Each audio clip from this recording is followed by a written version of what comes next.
அழிந்து போனார்கள். இனி மிச்சம் கண்ணன் ஒருத்தர் தான், அவரும் யாதவர் தான். அப்போ ரிஷியினுடைய சாபம் வீணா போப்படாதோ இல்லையோ, யாதவர்கள் அத்தனை பேரும் இத்தால தான் அழியணும்னு ஒரு உலக்க குழந்தை பார்த்து சொன்னாரே, அப்போ கண்ணனும் அந்த கோட்டிக்குள்ளே சேர்ந்தவன் தானே, ஆக அவனும் அழிந்தாக வேண்டும். அதற்கு நாள் பார்த்து காத்திருந்தான். கண்ணன் படுத்துன்னு இருக்கிறதை தூரத்திலேருந்து ஒரு வேடன் பார்க்கிறான். அந்த வேடன் மரத்தினுடைய மறைவிலேருந்து கண்ணன் படுத்துன்னு இருக்கிறத பார்த்தா, அவருடைய கால் மேலே காலை போட்டுருக்காரோ இல்லையோ, அந்த கட்ட விரலோட பாதத்தை பார்த்தா ஒரு மான் இப்படி இருக்காப்புல இருந்து தான். இது மான், இதை அடித்தா நாம சாப்பிடலாமேட்டு ஓங்கி ஒரு அம்பை தான். அந்த அம்பின் நுனியிலே கிடைத்த இரும்பின் பாகம் இருந்தது. கீழே அந்த உலக்கையிலேருந்து இரும்பு பாகத்தை எடுத்து வச்சிருந்தானோ இல்லையோ, அந்த வேடன் அந்த அம்பை எய்ய அது நேர வந்து கண்ணனுடைய கட்ட விரலிலே பட, அதுவே காரணமாக பரமதத்துக்கு புறப்படுவோம் என்று உத்தியோகித்தான். சத்தம் கேட்டு வந்து பார்த்தவன் கண்ணனை சேனிச்சிருக்கான்னுட்டு வேடன் விதிர்த்து போனான். கீழே விழுந்து நமஸ்கரித்தான். அபச்சாரப்பட்டேன், க்ஷமித்துள்ள வேண்டும் என்று பிரார்த்திக்க கவலை வேண்டாம். உம்மை வியாஜமாக கொண்டு நாம் பரமதத்துக்கு போகிறோம், உமக்கு மகாபாகியம் சொர்க்கத்துக்கு போ என்ன அவனையும் அனுப்பிவித்தான் கண்ணன். அந்த வேடனும் வாழ்க்கையை வாழ்ந்து மேற்கொண்டு மோட்சம் அடைந்தான்னு சரித்திரம் அழகா தெரிவிக்கிறார். மிருகஸ்யாகாரம் தச்சரணம் விவ்யாத மிருகசங்கையா சதுர்புஜந்தம் புருஷம் திருஷ்டுவா சகிருத கில்பிஷா அஜானதா கிருதமிதம் பாப்பேன மதுசூதன. ஏ மதுசூதன, தெரியாத்தனத்தாலே இந்த பாப்பம் பண்ணிவிட்டேன், க்ஷமித்தொருள்வாய்.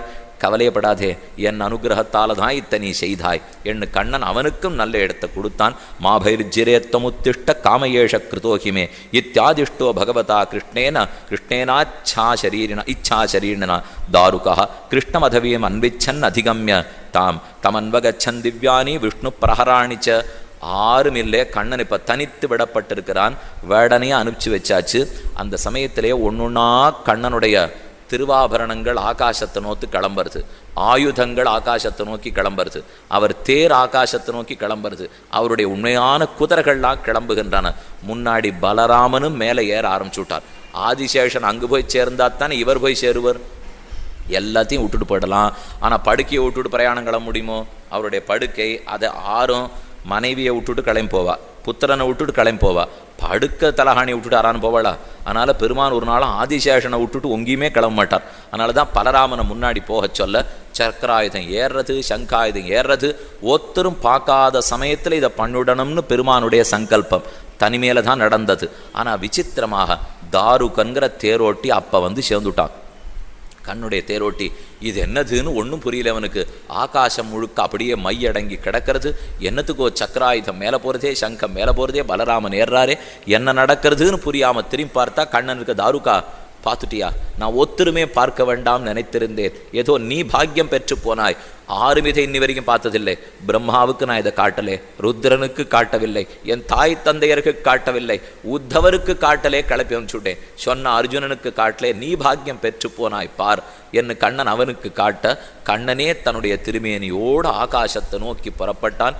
அப்போ உயர்ந்த வாக்கியத்தோட கம்பீரமான துவனியோட தாருகனை பார்த்து, போய் ருக்மிணி தேவியின் இடத்துல சொல், இனி நாம் இவ்வுலகத்திலே இருக்க போவதில்லை, புறப்பட்டோம்னு சொல், எல்லாரையும் பிரபாச தீர்த்தத்துக்கு வர சொல்லுன்னுட்டு பெருமான் புறப்பட்டான். அதை தெரிவிக்கிறார். திவிதுந்து பயோனேது பேது சுமனசச்ச சாத் சத்தியே தர்மோ திருதிர் பூமே கிருதி கீர்த்தி ஸ்ரீச்சானு தம் யயு பிரம்மருத்ராதயஸ்தே து திருஷ்ட்வா யோககதிம் ஹகேஹே விஸ்மிதாம்ஸ்தாம் பிரசம்சந்தः ஸ்வம் சம் லோகம் யயுஸ்ததா ச ஏதாம் பிராதருத்தாய கிருஷ்ணஸ்ய பதவீம் பராம் பிரயதः கீர்த்தயேத் பக்தியா தாமேவ ஆப்னோத்யனுத்தமாம்.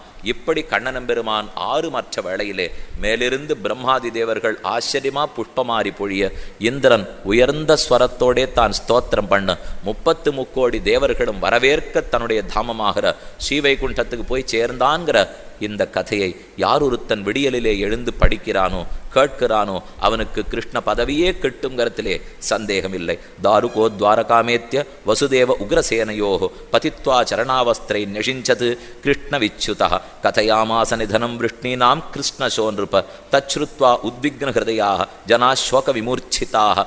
தாருக நேரே துவாரகைக்கு போனான், கதையெல்லாத்தையும் தெரிவித்தான். மக்கள் எல்லாம் தடார்னு மூர்ச்சையிட்டு விழ, ருக்மிணி முதலான தேவிமார்கள் எல்லாரும் வந்து அவர்களும் மூர்ச்சையிட்டு விழுந்து பிராணனை விட்டார்கள்னு சரித்திரம்.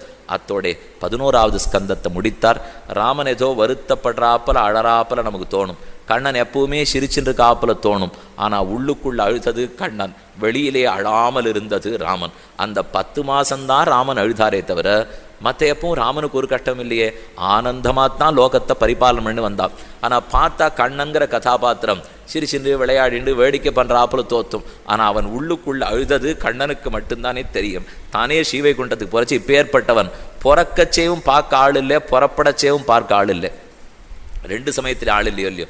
ஆறான் ஒருத்தர் இருந்து போயிட்டு வா அப்படின்னு சொல்லி அனுப்பி வைப்பார்களான்னா அது கூட வேண்டாம்னு துறந்தன்னோ பெருமான் புறப்பட்டு போனா அத்தனை வேண்டிய உத்தவர் அவரை கூட இருக்க வச்சுன்னு நான் புறப்பட்டு போகிறத பார்த்து 2 பல்லாண்டு பாடிட்டு போன்னு சொல்லலாம் இல்லையோ. கிளப்பி அனுப்பிச்சுட்டு தாம் புறப்பட்டு போக வேண்டும் என்னால் பற்றற்ற தன்மையில் கண்ணனுக்கு அத்தனை தூரம் ஆசை உண்டு. ஏதோ விளையாடினார், திருடினார், பொய் சொன்னார், வெண்ண திருடினார்னு சொல்லலாமே தவிர அதத்தனையும் பாலப்பிராயத்துக்கு தகுந்த சேட்டித்தம். ஆனால் கண்ணன் என்பான் சாஸ்திர அபியாசத்துக்கென்னும் அதை உலகத்துக்கு உபதேசித்துவதற்கு இன்னுமே பிறந்தவன். 11வது ஸ்கந்தத்தோடே கண்ணன் ஸ்வதாமத்துக்கு சென்றதை சொன்னார். அடுத்து 12வது ஸ்கந்தத்திலே இனி கலியுகத்திலே எப்படி நடக்கணும், கலி தர்மம் எப்படி இருக்கணும்னு சொல்ல ஆரம்பித்தார். வேடிக்கையாக சில விஷயம் சொல்லியிருக்கார். ஆனால் நினச்சி பார்த்தா சில சமயம் வருத்தமாகவும் இருக்கும். அவர் சொன்னது வேடிக்கையாக தான் இருக்கும். ஆனால் யோசித்து பார்த்தோம்னா அதான் இன்னைக்கு உலகத்திலே வெட்ட வெளிச்சமாக நடக்கிறதுன்னு தெரியும். சித்தமே வித்தமேவ கலவுன்றான் ஜன்ம ஆச்சரண குணோதயா. உலகத்திலே கல்யாணத்துக்கு எது காரணமாக இருக்கணும்? 6 பெரிய மனுஷன், 6 படித்தவன், 6 சிறந்த குணசாலி, இப்படிங்கிறதுக்கு காரணங்கள்லாம் கலியுகத்தில் மாறி போயிடும்னுட்டார். அதெல்லாம் ஒரு யுகத்தில் உயர்ந்ததாக இருந்து தான் கலியுகம் வந்தது. வித்தமேவ கலவுன்றாம் ஜன்மாச்சார குணோதயா. ஜன்மம், ஆச்சாரம், குணம் இது இத்தனைக்குமே பணம் இருந்துட்டா அவன் தான் முதல். கலியுகத்தை பொறுத்த வரைக்கும் மற்றதெல்லாம் பார்க்க தேவையில்லை. இப்போ பணம் இருந்துட்டா அவன் தான் இதிலே முதல்வன். அடுத்தது தாம்பத்திய அபிருச்சிர் ஹேது மாரியைவ வியாபகாரிக்கே. தாம்பத்தியத்திலே கல்யாணம் பண்ணிக்கணுங்கிற ஆசை ஒன்னே தான் போருமே தவிர அதை தவிர கலியுகத்தில் எதையுமே பார்க்க போவதில்லை. அடுத்து சொன்னான். இப்போ நாமும் சொல்கிறோம் இல்லையோ, பெண்ணு இந்த பிள்ளை ஆசைப்பட்டுட்டா, இந்த பிள்ளை இந்த பெண்ணை ஆசைப்பட்டுட்டான்னா மற்றொன்றும் பார்க்க வேண்டாமா, மரப்பொருத்தம் இருக்காங்கிற இல்லையோ. அன்றைக்கே சொல்லிட்டார் இவர், வேற ஒன்றுமே பார்க்க வேண்டாம். இப்போ இவன் எங்கு பிறந்தான், எங்கு வளர்ந்தான், எதை பற்றியும் இல்லை, எந்த ஸ்ரத்தை இருக்குது, எந்த ஆச்சாரம் இருக்குங்கிற கவலை இல்லை. ஏதோ பிடிச்சிருந்ததுன்னா சரி பண்ணிவிடும் அப்படிங்கிற அளவுக்கு கொண்டு விட்டுடும் இல்லையோ. கலியுகத்தில் அதுதான் நடக்கும். மேலும் ஸ்திரீத்வே பும்சேச்ச ஹிரதிர் விப்ரத்வே சூத்திரமே வகி. பிராமணன் இருந்தால் எங்கே இருக்கும்னார், மார்பில் கிடக்கிற பூணூலில் மட்டும் இருக்கும்னு விட்டார். வேறு எதுலேயும் இருக்காது போல் இருக்குது. துணைநூறு மார்பில் அந்தனர். இந்த இடத்துல பூணூல் இருக்குது, நெத்தியில் அழகா ஏதோ நட்டுருக்கார். ஹே கண்டலக்ன துளசீன் அரிநாட்சமாலாக, ஹே பாகுபூல பரிச்சின்னித சங்கச்சக்கராக, ஏ வா லலாட்ட பலகேலச தூர்தமுன்றாக, தே வைஷ்ணவாக. இவன் பிராமணன் எத்தால் சொல்லிக்கலாம். கழுத்தில் போன்றிருக்கார் துளசி மாலை, நன்னா 10-12 திருமண் காப்பெல்லாம் சாத்தின்னு இருக்கார். இப்படியே இருக்காருன்னா இவ்வளவு தான் இன்னைக்கு பிராமணன் இருக்கே தவிர என்ன ஞானத்தை அதிகரித்தான், என்ன ஆச்சாரம் இருந்தான், விரக்தி இருந்ததா இல்லையா, இது எதுவுமே பேச்சில்லாமலே போய்விடும். அடுத்து சொன்னார் ஸ்திரீத்தே பும்சேச்சகிரதி. கல்யாணத்துக்கு எது காரணமாக இருக்கும்னார், ஆணா இருந்தா பெண்ணா இருந்தா பண்ணிடுன்னு வளம், வேற ஒன்றுமே காரணமாக இருக்க போகிறது இல்லை. இப்போ இவன் ஆண்மகன், அவள் பெண், அப்போ கல்யாணம் பண்ணிவிடலாம் அப்படிங்கிற அளவுக்கு தாழ்ந்து போகும். அவருத்தியா நியாய தௌர்பல்யம் பாண்டித்யே சாப்பலம் வச்சா. யார் பண்டிதன், நன்னா பேச தெரிஞ்சு விட்டா பண்டிதன், அவனைத்தான் ஊர் பண்டிதன்னு சொல்லும். அனாவிருஷ்டியா வினக்ஷந்தி துர்பிக்ஷ கரபீடிதாக. ஒன்றும் அனாவிருஷ்டி மழை இல்லாமல் திண்டாடும், இல்லை அதிவிருஷ்டி கொட்டி திண்டாடும். இது கலியுகத்துக்கே உண்டானது. க்ஷுத்ருட்யாம் வியாதிபிச்சைவ சந்தபத்தந்தேச்ச சிந்தையா க்ஷீயமானேஷு தேகேஷு தேகினாம் கலிதோஷதா. இறக்க போகிற உடல்ல தான் இவனுக்கு லட்சியம் இருக்க போகிறதே தவிர நித்திய ஆத்மாவை அவன் பார்க்க மாட்டான். சம்பல கிராம முக்கியஸ்ய பிராமணஸ்ய மகாத்மனா பவனே விஷ்ணு யசசா கல்கிஹி பிராதுர்பவிஷ்யதி. இப்படி கலி முற்ற சம்பள கிராமங்கிற கிராமத்திலே விஷ்ணு யசஸ்ங்கிறவனுக்கு பிள்ளையாக கல்கி பகவான் திருவவதாரம் பண்ணுவர். அவர் பிறந்து வெள்ள உயர்ந்த குதிரையிலே ஆரோகணித்து கலி அத்தனை வெட்டி சாய்த்து விடுவர். கலி முடியறதை பற்றி நம்மாழ்வாரே தெரிவித்தார்.